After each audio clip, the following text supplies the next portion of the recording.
The night I dragged a stranger's abuser down the highway at 60 miles per hour, then realized she wasn't a stranger. The dashboard clock glowed 11:17 p.m. as I navigated the winding curves of Highway 52, my headlights cutting through the thick darkness that seemed to swallow everything beyond the yellow lines. At 20, I thought I knew everything about the world, but I was still naive enough to believe that the worst things happen to other people, in other places, never right in front of me on a Tuesday night in suburban Cleveland. I'd been driving this route for 2 years, ever since I started my job at the all-night diner on the east side of town. The highway was usually empty at this hour, just me, the occasional trucker, and the distant glow of the city skyline. The speed limit was 45, but everyone treated it like their personal raceway, cruising at 60 or 65 without a second thought. The road was straight enough and wide enough to handle it, and the cops rarely bothered with traffic stops after 10 p.m. That's why the figures in the middle of the road stopped my heart. At first, they were just shadows in my peripheral vision, dark shapes that didn't belong on the asphalt. I assumed it was debris, maybe a fallen tree branch or construction equipment left behind by a work crew. But as my headlights swept closer, the shadows took human form, and I realized I was looking at two people standing directly in the center lane of a highway where cars regularly traveled at highway speeds. I laid on the horn, 3 sharp blasts that echoed off the concrete barriers on either side of the road. The sound should have sent them scrambling to the shoulder, but instead, they seemed to be wrestling with each other, locked in some kind of struggle that made no sense at 60 miles per hour. My first instinct was to swerve around them. Every driving instructor, every safety course, every piece of common sense I'd ever absorbed told me to avoid the obstruction and keep moving. But something in the way they moved, the larger figure looming over the smaller one, the desperate quality of their interaction, made me slow down instead. As I got closer, my headlights illuminated the scene with harsh clarity. A man and a woman, both young, both clearly in distress. He was tall and broad-shouldered, wearing a leather jacket that made him look even more imposing. She was smaller, her long dark hair whipping around her face as she struggled against his grip. Even from 30 feet away, I could see that this wasn't a lover's quarrel or a playful disagreement. This was violence, plain and simple. The woman saw my approaching headlights and turned toward me, her face a mask of terror and desperate hope. The man followed her gaze, his expression shifting from rage to annoyance as he realized they had an audience. For a moment, all 3 of us were frozen in tableau, predator, prey, and unexpected witness. I should have called 911. I should have pulled over at a safe distance and let the professionals handle it. I should have done anything except what I actually did, which was roll down my passenger window and shout, "Do you need help?" The question hung in the air like a challenge. The man's grip on the woman's arm tightened visibly, and I could see him lean down to whisper something in her ear that made her flinch. She looked at him, then back at me, calculation and fear warring in her expression. "Do you want a ride?" I called out, my voice carrying more confidence than I felt. The words were out before I could stop them, and I immediately understood the magnitude of what I'd just offered. I was volunteering to insert myself into a domestic violence situation, to become a target, to escalate a conflict that could easily turn deadly.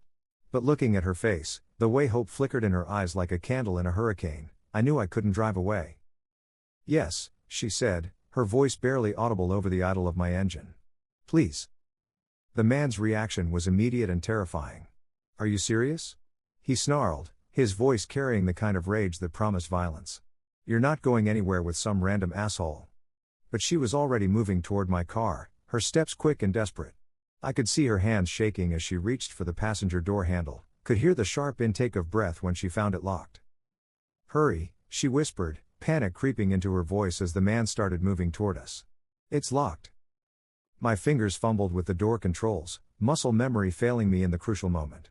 The man was getting closer, his stride purposeful and predatory. I could see the anger radiating from him like heat waves, could sense the violence coiling in his body like a spring under tension. The lock clicked open just as he reached the car. She yanked the door handle and threw herself into the passenger seat, but he was right behind her, his large hand gripping the door frame to prevent her escape. His other hand shot out and wrapped around her throat, his fingers pressing into the soft flesh of her neck with the casual brutality of someone who'd done this before. "Drive," she gasped, her voice strained and desperate. "Drive now." I didn't hesitate. My foot slammed down on the gas pedal, and the car lurched forward with a screech of tires on asphalt. The sudden acceleration caught the man off guard, but his grip on the doorframe was strong, and instead of falling away, he found himself being dragged alongside my accelerating vehicle. What happened next was like something out of an action movie, Except action movies don't capture the sick feeling in your stomach when you realize you might be about to kill someone. The man was running alongside my car, his legs pumping frantically to keep up with our increasing speed. His left hand was still wrapped around the woman's throat, his right hand gripping the doorframe with white-knuckled desperation. "He's still holding on," the woman choked out, her voice barely audible. I could see his knuckles through the passenger window, could hear the scrape of his shoes on the asphalt as he struggled to maintain his footing. 20 miles per hour. 30. 40. Still he held on, his grip on her throat never loosening, his determination fueled by rage and adrenaline. I could see his face in the side mirror, contorted with effort and fury, his eyes locked on the woman beside me with the intensity of a predator who refuses to let go of his prey. "Faster," she whispered, tears streaming down her face. "Please." 50 miles per hour. The man was no longer running, he was being dragged, his feet barely touching the ground, his body stretched out behind the car like a human banner. I knew this couldn't last much longer. Human endurance has limits, and we were rapidly approaching his. At 55 miles per hour, physics finally won. His grip on the doorframe slipped, and suddenly he was tumbling across the asphalt like a rag doll, his body rolling and bouncing with sickening impacts. I watched in the rearview mirror as he came to rest in a crumpled heap on the yellow line, motionless in the glow of my taillights. "Oh God," I breathed, my hands shaking on the steering wheel. "Oh God, is he dead?" The woman was gasping for air, her hands pressed to her throat where his fingers had left angry red marks. "Keep driving," she managed to say. "Don't stop." I kept driving, but my eyes were glued to the rearview mirror, watching for any sign of movement from the figure on the road.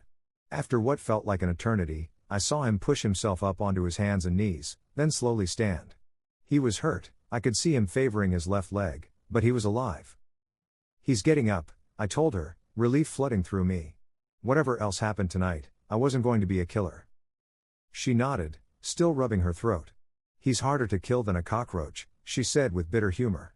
"Trust me, I know."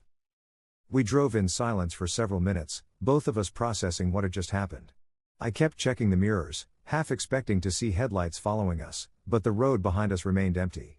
The woman gradually stopped shaking, her breathing returning to normal, but I could see the exhaustion in her posture, the way she seemed to deflate as the adrenaline wore off. That's when I really looked at her for the first time. She was young, younger than me, probably 18 or 19, with long dark hair that fell in waves past her shoulders. Her face was heart-shaped and delicate, with high cheekbones and full lips that might have been beautiful if they weren't swollen and split. But it was her eyes that caught my attention, large and dark, with long lashes that were currently clumped with tears. There was something familiar about those eyes. "Madison?" I said, the name falling from my lips before I could stop it. She turned to look at me, really look at me, for the first time since getting in the car. I watched recognition dawn on her face, saw her eyes widen with surprise and something that might have been relief. "Jake?" she whispered. "Jake Morrison?" I nodded, still trying to process the coincidence. "Madison Chen. We'd gone to Lincoln High together, graduated just 2 years ago. We'd never been close friends, but we'd moved in the same social circles, had friends in common, sat at adjacent tables in the cafeteria. She'd been in my AP English class senior year, always quiet but obviously smart, the kind of girl who seemed to observe everything and say little. "You just saved my life," she said, her voice thick with emotion. "I can't believe it's you." The relief in her voice was palpable. I realized that getting into a car with a complete stranger in the middle of the night was almost as dangerous as staying with her abuser. But I wasn't a stranger, I was someone from her past, someone she could trust, someone who knew her name and her story. "What the hell was that about?" I asked, though I was pretty sure I already knew the answer. Madison's face crumpled, and she started crying again, not the desperate, panicked tears from before, but the deep, soul-weary sobs of someone who's been carrying too much pain for too long. "That was Derek," she said between sobs. "My boyfriend. Ex-boyfriend. I don't even know anymore." I'd heard the name before, whispered in the hallways at school and later at the parties where our social circles intersected. Derek Patterson, the older guy who'd started coming around during our senior year, picking up Madison after school in his souped-up Camaro. He'd been in his 40s even then, which had seemed impossibly old and sophisticated to our teenage minds. Some of the girls had been jealous of Madison, convinced she'd landed herself a sugar daddy. The boys had been mostly disgusted, calling him a creep and a predator. Looking at Madison now, her split lip, her bruised throat, The way she flinched when a car passed us going the other direction, I realized the boys had been right. How long? I asked. 3 years, she said quietly. Since the beginning of senior year. I know what you're thinking, I was 17 when we started dating, and he was 42. Everyone thought I was so lucky, dating an older guy with money and a nice car. My parents hated it, but I was almost 18, and I thought I knew everything. She laughed bitterly. I thought I was so mature, so grown up. I thought he loved me because I was special, not because I was young and stupid and easy to control. I wanted to ask her why she'd stayed, why she'd put up with the abuse, but I'd heard enough stories to know it wasn't that simple. Abusers don't start with violence, they start with charm, with gifts, with promises. They isolate their victims gradually, systematically, until the victim believes they have nowhere else to go.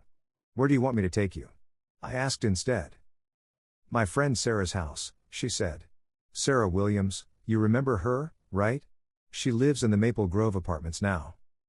I remembered Sarah, tall, blonde, captain of the debate team. She and Madison had been inseparable in high school. If anyone was going to help Madison get out of this situation, it would be Sarah. The drive to Sarah's apartment took 20 minutes, and Madison filled the silence with pieces of her story. Derek had started out charming and attentive, showering her with gifts and attention that made her feel special. But gradually, the gifts came with strings attached, the attention became possessive, and the charm revealed itself as manipulation. He convinced me not to go to college, she said, staring out the passenger window at the passing streetlights. Said I was too smart for those other kids, that I'd be wasting my time. He wanted me to move in with him instead, let him take care of me. My parents were furious, but I thought they just didn't understand our relationship. The isolation had come next, Derek gradually convincing Madison to cut ties with her friends, her family, anyone who might question their relationship or offer her an alternative perspective. He'd been subtle about it, never outright forbidding her from seeing people, but making it clear that he was disappointed when she chose others over him. He had this way of making me feel guilty for wanting to spend time with anyone else, she explained. Like I was betraying him by having friends. And whenever I tried to push back, he'd give me the silent treatment for days, or he'd disappear entirely. I was so afraid of losing him that I just stopped trying. The physical abuse had started small, a grabbed wrist here, a shove there, always followed by tearful apologies and promises that it would never happen again. But like everything else in their relationship, it had escalated gradually, until Madison found herself living in a constant state of fear and hypervigilance. Tonight was the worst it's ever been, she said, her voice barely audible. I told him I wanted to break up, that I was done. He lost it completely. Started screaming at me, calling me names, threatening to kill me if I ever tried to leave him. When I tried to walk away, he followed me. We ended up in the middle of the road, and he was choking me, and I thought.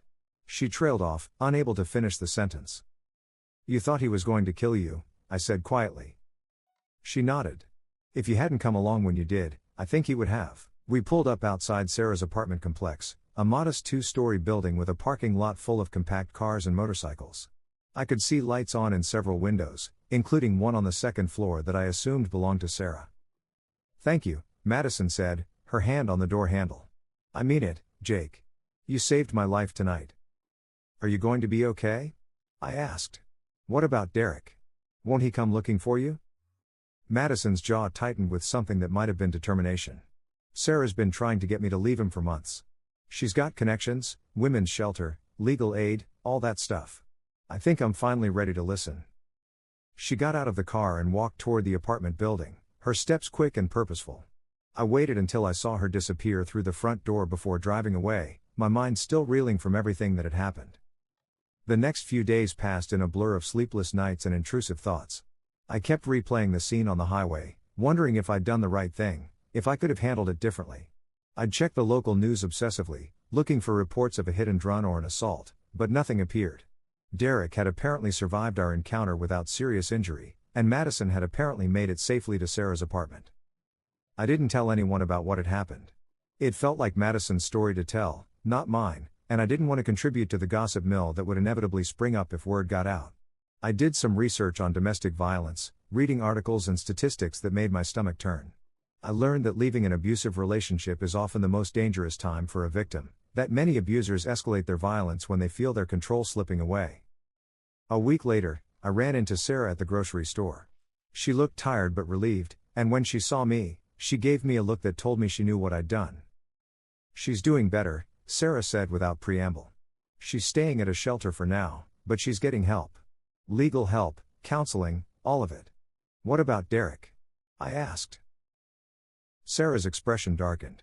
He's been calling, texting, showing up at her work. But she got a restraining order, and her boss is helping her transfer to a different location. She's stronger than she thinks she is. I nodded, feeling a weight lift from my shoulders. Tell her I'm glad she's okay. I will, Sarah said. And Jake? Thank you. For what you did. I know it was dangerous, and I know you didn't have to get involved, but you probably saved her life. I saw Madison one more time, about 6 months later, at a coffee shop downtown. She looked different, healthier, more confident, like a weight had been lifted from her shoulders. She was with a guy about our age, someone I didn't recognize, and they were laughing about something on his phone. When she saw me, she waved and smiled, but neither of us approached the other. Some experiences are too intense to revisit casually, and I think we both understood that. But I kept track of her through social media, the way you do with people from your past who touched your life in significant ways. She moved to Portland a year later, started college, got a job at a nonprofit that helped domestic violence survivors. The guy from the coffee shop turned out to be her boyfriend, and later her husband. They had a daughter together, a little girl with Madison's dark hair and bright smile. In her posts, Madison looked genuinely happy. Not the performative happiness of social media, but the deep contentment of someone who'd found their place in the world. She wrote about her work, her family, her journey from victim to survivor to advocate. She never mentioned Derek, never referenced her past directly, but the subtext was clear in everything she shared. Looking back, I realized that night on Highway 52 was a turning point for both of us. For Madison, it was the moment she found the courage to break free from a relationship that was slowly killing her. For me, it was the moment I learned that sometimes the most important thing you can do is simply show up when someone needs help. I was young and naive, and I did something incredibly dangerous that could have ended badly for all of us. I don't recommend that anyone else try to handle a domestic violence situation the way I did. There are professionals trained for these situations, resources available, safer ways to intervene. But I also can't regret the choice I made that night, because it helped save someone's life. The last time I looked at Madison's social media, she'd posted a photo of herself speaking at a conference for domestic violence survivors. The caption read, "5 years ago, I thought my story was over. Today, I'm using my voice to help others write new chapters in theirs." To the stranger who stopped when he could have kept driving, thank you for showing me that there are still good people in the world. I never commented on the post, never reached out to tell her it was me. Some heroism is meant to be anonymous, and some thank yous are meant to be heard by the universe rather than by individuals. But I kept the screenshot of that post, a reminder that sometimes the most impulsive decisions turn out to be the most important ones. That night on the highway changed both our lives in ways we couldn't have imagined. Madison found her strength in her voice. I learned that courage isn't the absence of fear, it's acting despite the fear, doing what's right even when it's dangerous, showing up for people even when they're strangers. 20 years old and naive, I thought I was just giving someone a ride. I didn't realize I was helping to save a life, including my own. Because sometimes, the person you rescue rescues you right back, teaching you something about yourself that you never knew you needed to learn. Madison Chen is a survivor, an advocate, a mother, and a warrior. She's also the reason I stop when I see someone in trouble, the reason I believe in the power of small acts of courage, the reason I know that sometimes the most important thing you can do is simply refuse to drive past when someone needs help. I'm proud of her, even if she doesn't know it. And I'm grateful for that night on Highway 52, when two strangers discovered they weren't strangers at all, and both of them found something they didn't know they were looking for.